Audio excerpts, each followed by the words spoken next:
October 16th, 1899, Volume 2, Waiting for Jesus. Jesus speaks about chastisements. This morning my sweet Jesus was not coming. I had not seen him since last night, when he showed himself with an appearance that moved one to pity and struck fear at the same time. He wanted to hide so as not to see the chastisements which he himself was sending over the people, and the way in which he was to destroy them. O God, what a harrowing sight, never before seen! While waiting and waiting, in my interior I kept saying, "How is it that he is not coming? Who knows whether he does not come because I do not conform to his justice? But how can I do this? It seems almost impossible for me to say, Fiat voluntas tua. Then again I kept saying, he is not coming because the confessor is not sending him to me." Now, while I was thinking of this, I just barely saw him, almost a shadow, and he told me, "Do not fear. The authority of priests is limited. According to the measure in which they are willing to pray me to come to you, and to offer you as victim, to make you suffer, so that I may spare the people, so will I heal them, and spare them in the act in which I send the chastisements. If then they do not give it a thought, neither will I have any regard for them." Having said this, he disappeared, leaving me in a sea of affliction and of tears. October 16th, 1903, Volume 5. The divine will is light, and one who does it nourishes himself with light. As I was in my usual state, I was feeling all full of sins and of bitterness. Then he made himself seen like a flash in my interior, and I saw my adorable Jesus for just a little. However, in his presence, the sins disappeared. Concerned, I said, "My Lord, how is it that while in your presence I should know my sins better? It happens the opposite." And he, "My daughter, my presence is sea with no boundaries, and one who is in my presence is like a little drop.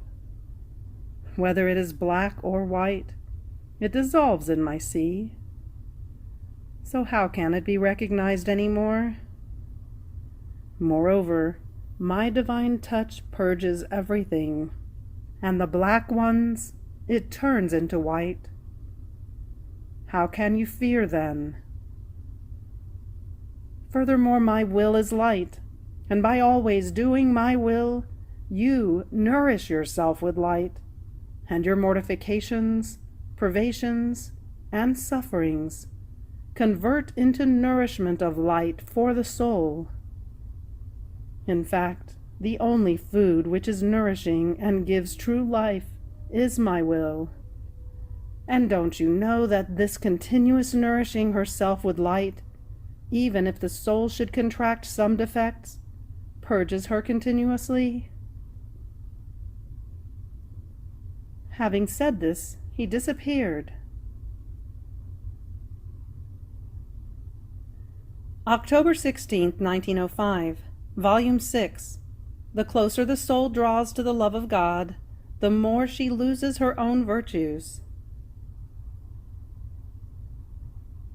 Having read a book which dealt with the virtues, I was concerned in looking at myself, for I could see no virtue in me. If it wasn't that I just want to love him, that I want him, that I love him, and that I want to be loved by Jesus, nothing of God would exist in me.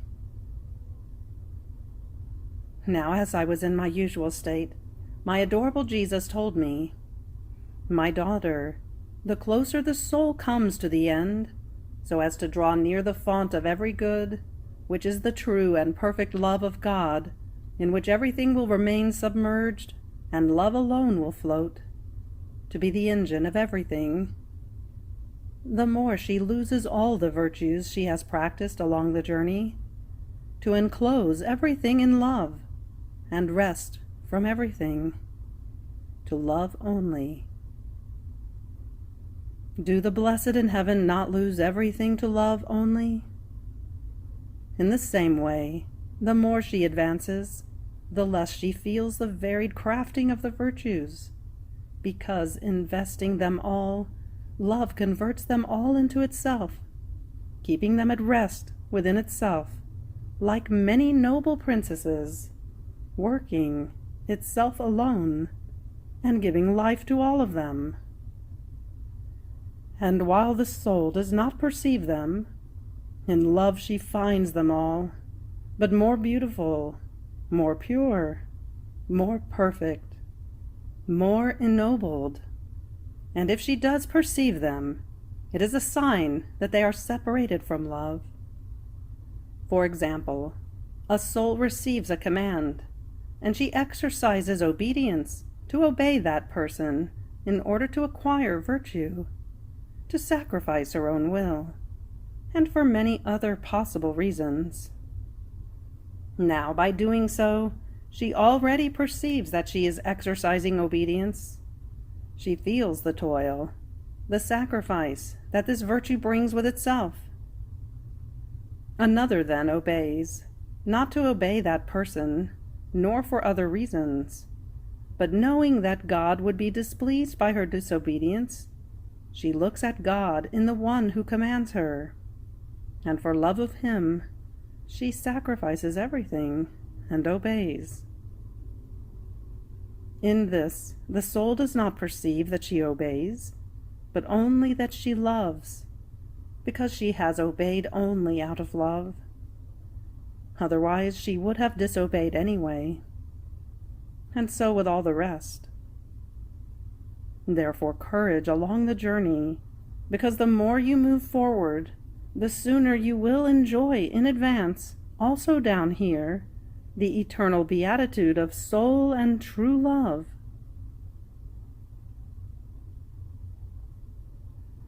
October 16th, 1906, Volume 7, How Each Good is a Distinct Melody in Heaven. Having neglected to write what follows, obedience commanded me to do it. I seemed to be outside of myself, and it seemed that there was a special feast in heaven, and I was invited to this feast. It seemed I was singing with the very blessed, because up there is no need to learn, but one feels as though an infusion in one's interior, and whatever the others sing or do, one is able to do as well. Now it seemed to me that each blessed is a key, that is, a melody himself, but all are in harmony among themselves, though each one is different from the other. One sings the notes of praise, one the notes of glory, one of thanksgiving, one of blessings, but all these notes reunite into one single note, and this note is love. It seems that one single voice reunites all those voices and ends with the word love. This cry, love, is such a sweet and strong resounding that all other voices remain as though extinguished in this canticle, love. It seemed that all the blessed were made ecstatic, drowsy, awake, inebriated by this cry or chant, love, high, harmonious, beautiful, which deafened the whole of heaven. They participated, one could say, in one more paradise. But who were the fortunate ones who cried out more loudly? who made this note love resound in everything, and who brought great happiness into heaven itself. They were the ones who had loved the Lord more when they lived on earth. Ah, they were not the ones who had done great things, penances, miracles. Ah, no, never. Love alone is what surpasses everything and leaves everything behind. So it is one who loves much, not one who does much, that will be more pleasing to the Lord. It seems I am speaking nonsense, but what can I do? It is obedience's fault. Who doesn't know that the things from up there cannot be spoken down here? So in order not to speak more nonsense, I stop here.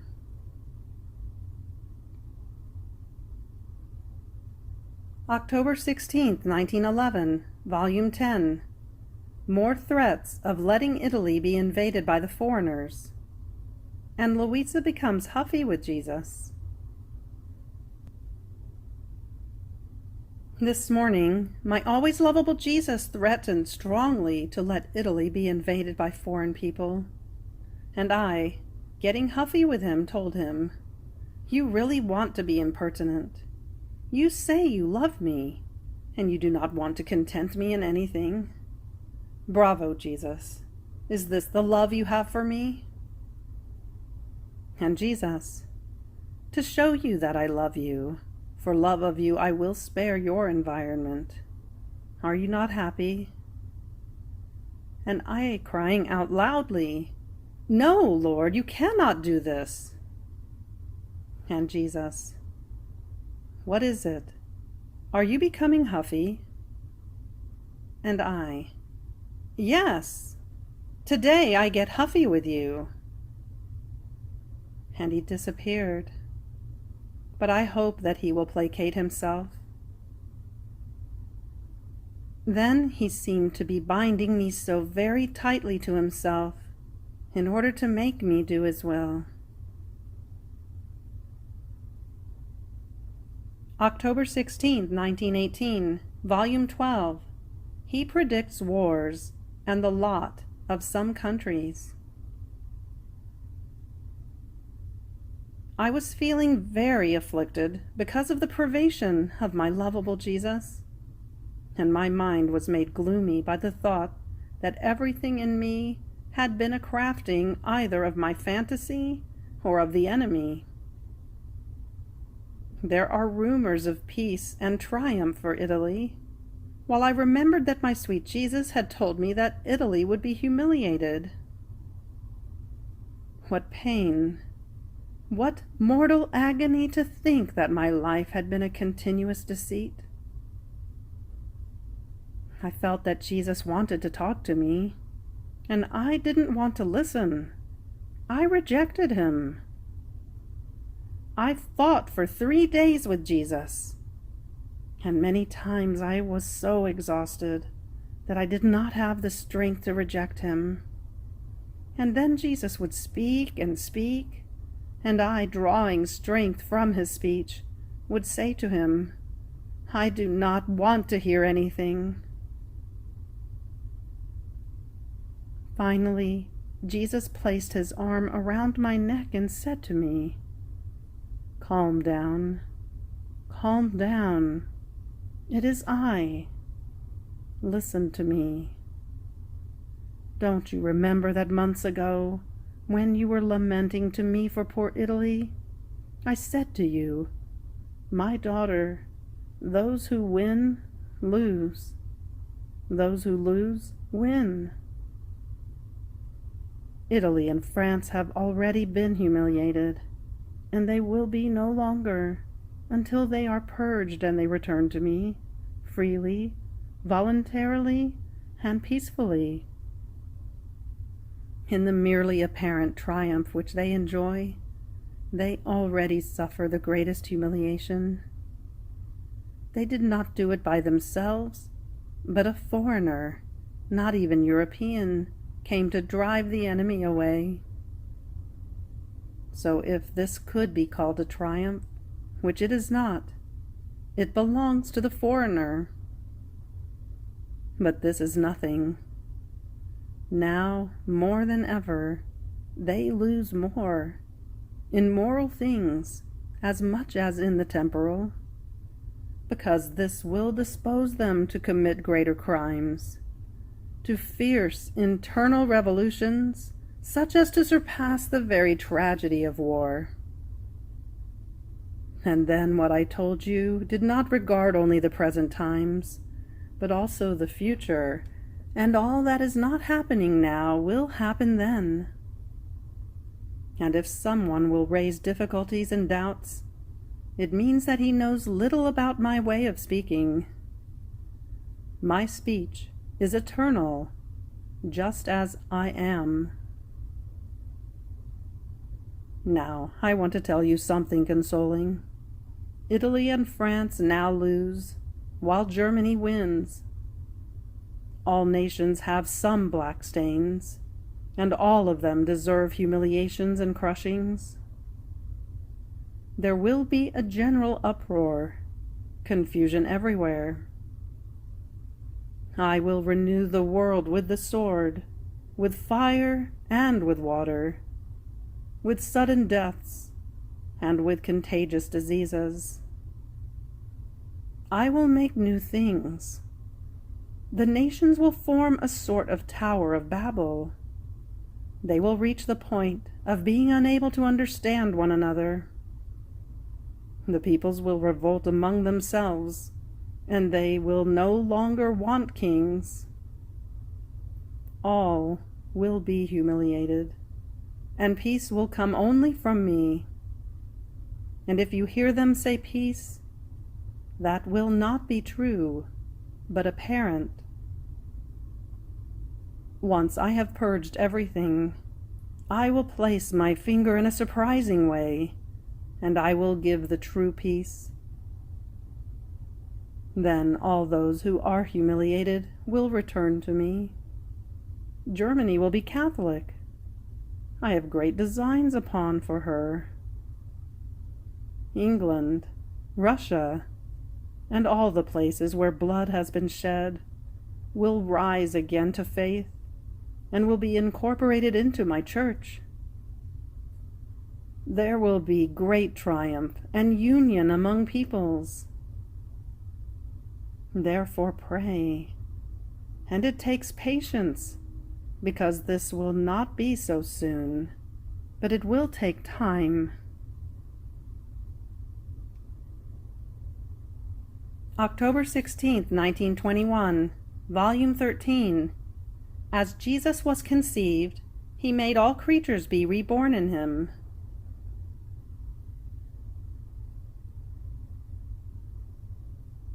As I was in my usual state, my always lovable Jesus made himself seen, showing all creatures coming out from his most holy humanity.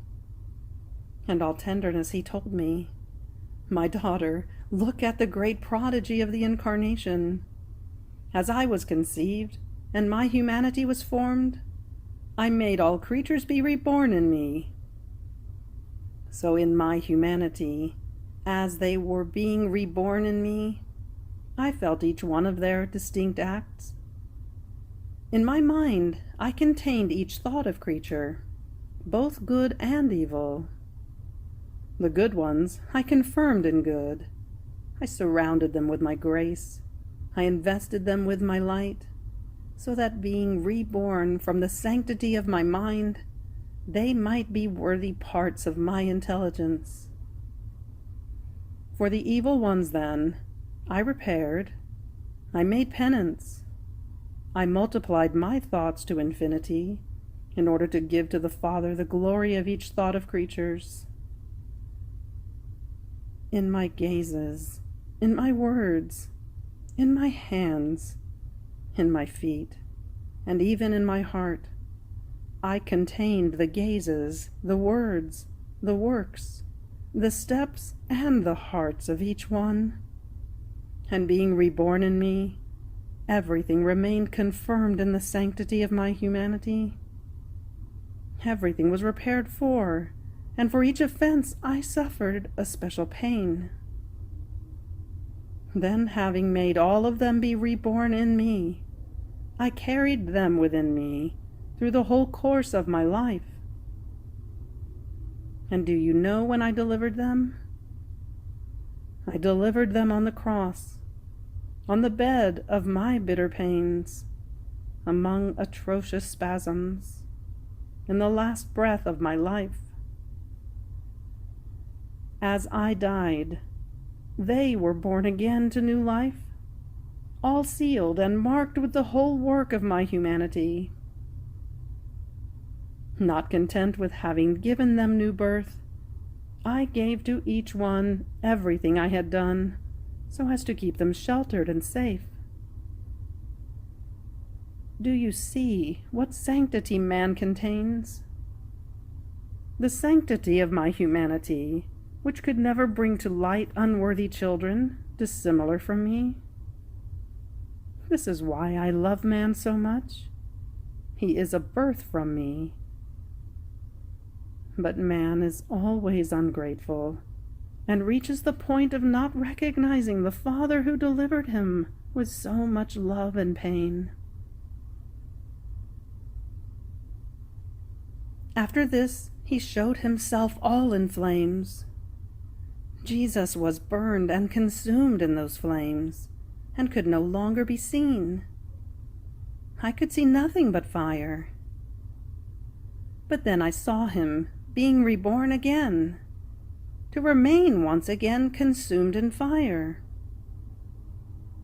Then he added, "My daughter, I am burning. Love consumes me. The flames that burn me, are such that I die of love for each creature. It was not of pains alone that I died, but my deaths of love are continuous. Yet there is no one who gives me his love for refreshment." October 16th, 1923, Volume 16. So that the divine will may descend upon earth, the human will, emptied of all that is human, divinized and transformed into all that is God, must raise up to heaven and live a communal life with the most holy Trinity. It must take and give to all. The pain of the privation of my Jesus concentrates more and more into my poor heart. What long nights without him! They seem to be eternal nights without Jesus, without stars and without sun. The only thing left to me is his adorable will, in which I abandon myself, finding my rest in the thick darkness which surrounds me. Ah, Jesus, Jesus, come to my tormented heart, for I cannot go on without you. Now, while I was swimming in the immense sea of the pain of his privation, my Jesus moved in my interior, and taking my hands in his, pressed them tightly to his heart and told me, "My daughter, in order for my will to descend upon earth, it is necessary that your will raise up to heaven. And in order to raise up to heaven and to live in the celestial fatherland, it is necessary to empty it of all that is human, of all that is not holy, pure, and upright. Nothing can enter into heaven to live a communal life with us if it has not been completely divinized and transformed into us. Nor can my divine will descend upon earth and carry out its life as within its own center if it does not find the human will emptied of everything, in order to fill it with all the goods which my will contains. It will be nothing other than a most thin veil, which will serve me to cover myself and to dwell within it, almost like a consecrated host, in which I form my life, and I do all the good I want. I pray, I suffer, I enjoy. And the host does not oppose. It leaves me free. Its office is to be there to keep me hidden, and in mute silence to comply to preserve my sacramental life. This is the point we are at. Your will is about to enter heaven, and mine is about to descend upon earth. Therefore, yours must have life no longer. It must have no reason to exist. This happened to my humanity, which, though having a human will, was all intent on giving life to the divine will. It never decided by itself, not even to breathe, but it took and gave also its breath in the divine will. And so the eternal will reigned in my humanity on earth as it does in heaven. It lived its terrestrial life in it, and my human will, fully sacrificed to the divine, impetrated that, at the appropriate time, it would descend upon earth to live in the midst of creatures, just as it lives in heaven. Don't you want to give my will the first place on earth? Now, while he was saying this, I seemed to find myself in heaven, and as though from one single point, I could see all generations. And prostrating myself before the Supreme Majesty, I took the reciprocal love of the divine persons, their perfect adoration, the ever-unique sanctity of their will, and I offered them, in the name of all, as the return of love, adoration, submission, and union which every creature should give to her Creator. I wanted to unite heaven and earth, Creator and creature, that they might embrace and exchange the supreme kiss of the union of their wills. Then my Jesus added, "This is your task, to live in our midst and to make all that is ours your own, giving it to us on behalf of your brothers, so that drawn by what is ours, we may be bound to the human generations and give them the supreme kiss of the union of their wills to ours, which we gave to man in creation." October 16th, 1927, Volume 23. How the Divine Will, like water, makes its inundations. Who the ones are who let themselves be inundated. What unity means. How the Queen of Heaven laid the foundations of the kingdom of the divine will. After I had gone through various days of privation of my sweet Jesus, I was feeling embittered deep into the marrow of my bones. I could take no more, and tired and exhausted, I wanted to refresh myself in order to gain strength. So I abandoned myself first in the supreme volition, and then over myself, so as to at least be able to sleep. But while I was doing this, my mind was no longer inside of me, but outside of me. I felt two arms clasping me and taking me up high, very high, under the vault of the heavens, but I could not see who it was. I feared, and a voice told me, "Do not fear, but look up high." I looked, and I saw heaven open, and my longed for Jesus descend toward me.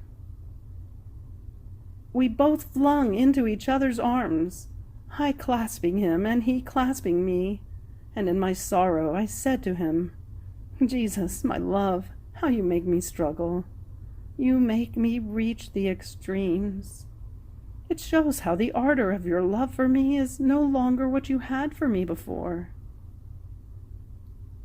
Now, while I was saying this, Jesus took an attitude of sadness, as if he did not want to hear my laments. And at the same time, from the height we were at, I saw a pouring water descend, and many places were inundated. Seas and rivers united themselves to these waters and inundated towns and people, burying them into their bosom. What terror! And Jesus, all afflicted, told me, "My daughter, just as you see these waters that descend from heaven in torrents, and inundating, form with their strength the sepulchres in which to bury entire cities, so does my divine will more than water make its inundations, not in certain times or places, but always and over the whole earth, pouring its strong and high inundations over each creature.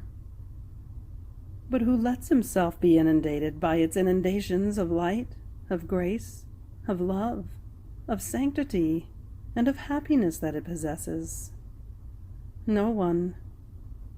What ingratitude, to receive its goods in torrents and not to take them, to pass over them, maybe just getting wet, but not to let oneself be inundated and drowned by the goods of my divine will. What sorrow!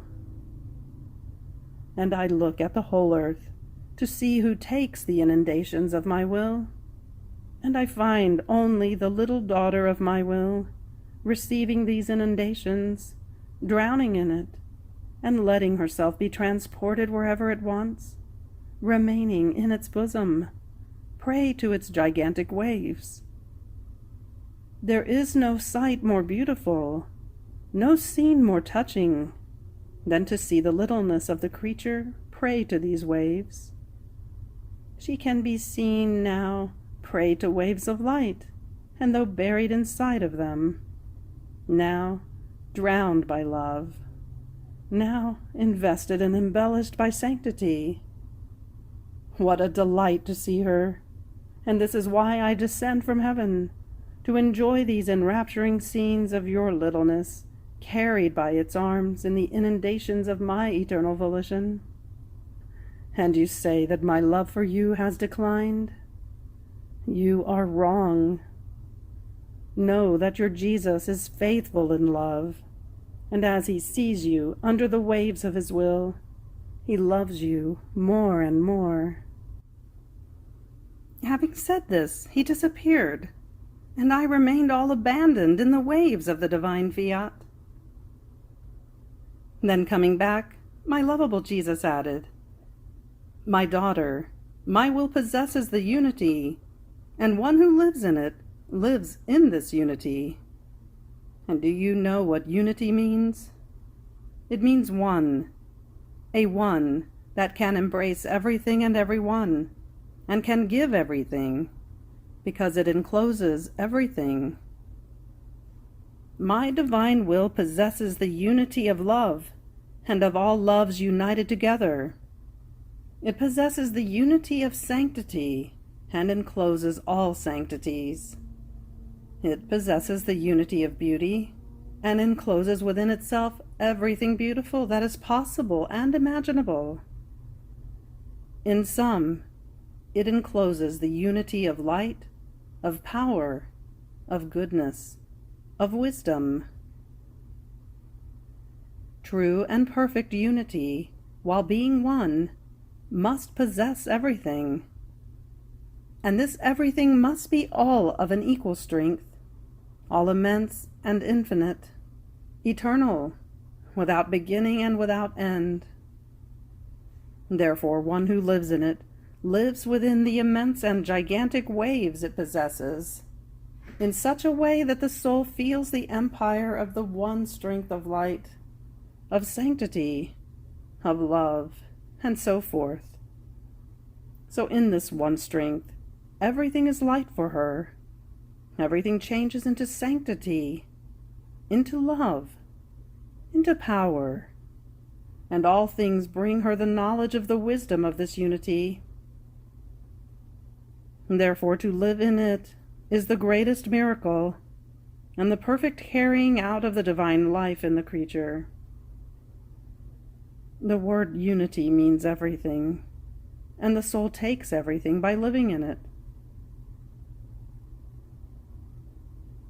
After this I continued my round in the acts of the divine fiat, and as I arrived at the seas of the celestial mamma, that she had formed in the unity of it, I thought to myself, my sovereign mamma did not have the interest of impetrating the kingdom of the divine will, because if she had had it, in this unity in which she lived, just as she obtained the kingdom of redemption, she would have obtained that of the divine will. And my sweet Jesus, moving in my interior, told me, my daughter, to all appearances it may seem that the whole interest of our Queen Mamma was for the kingdom of redemption, but it is not true. That was the external part, but the interior was all for the kingdom of my divine will. In fact, she, who knew all the value of it, and the complete glory for her Creator, and the maximum and complete good for creatures, could not do without asking for the kingdom of the eternal fiat. On the contrary, by obtaining the redemption, she laid the foundations of the kingdom of my will. It can be said that she prepared the materials for it. It is necessary to do minor things in order to obtain greater ones, and this is why I had to give the first field to redemption, almost to build the factory of the kingdom of the divine fiat. If a kingdom is not formed, how can a king say that he has his kingdom and that he dominates? More so, since the sovereign Queen of Heaven is the only and sole one in the glory in the celestial fatherland, because as the only and sole one, she formed her whole life in my will, and a mother loves and wants for her children to possess her same glory. And she, in heaven, cannot communicate all her glory and greatness and sovereignty that she possesses, because she does not find anyone who has lived her same continuous life in the divine will. Therefore she longs for the children of its kingdom, so as to have all her glory be reflected in them, and be able to say, I have my children who equal me in my glory. Now I am happier, because my glory is the same glory as my children's. The happiness of a mother is more than that of her children than her own. The happiness of a mother is more that of her children than her own. More so for the celestial mother, who in my will, more than mother, conceived all the redeemed ones, and formed the very life of the children of my divine will. October 16th, 1932, Volume 31. The divine will forms of all the centuries, one alone. It simplifies, forms the void, and forms the divine nature and its walk in the human will. The divine volition always goes weaving its divine life in my soul. With its sweet enchantment, it makes it grow, molds it, nourishes it, and with its wings of light, cover it and hide it, so that not one breath of wind can harm it, or could impede the growth of its life in my soul. Oh, if it were not for the divine will, that more than a tender and loving mother holds me in its arms, covered with its light in the circumstances of my life, alas, too sorrowful, I do not know what I would do. But its light calms me, strengthens me, and draws me on. Oh, adorable will, how much I must thank you for such a good, and I offer you the infinity of your own volition in order to thank you as you deserve. So while my mind felt itself under its light, my beloved Jesus, repeating his brief little visit to my soul, told me, My beautiful daughter, how beautiful it is to see the creature growing under the wings of light of my will. Enveloped in this light, She neither sees, nor hears, nor touches anything but her mother's light that keeps her wrapped up.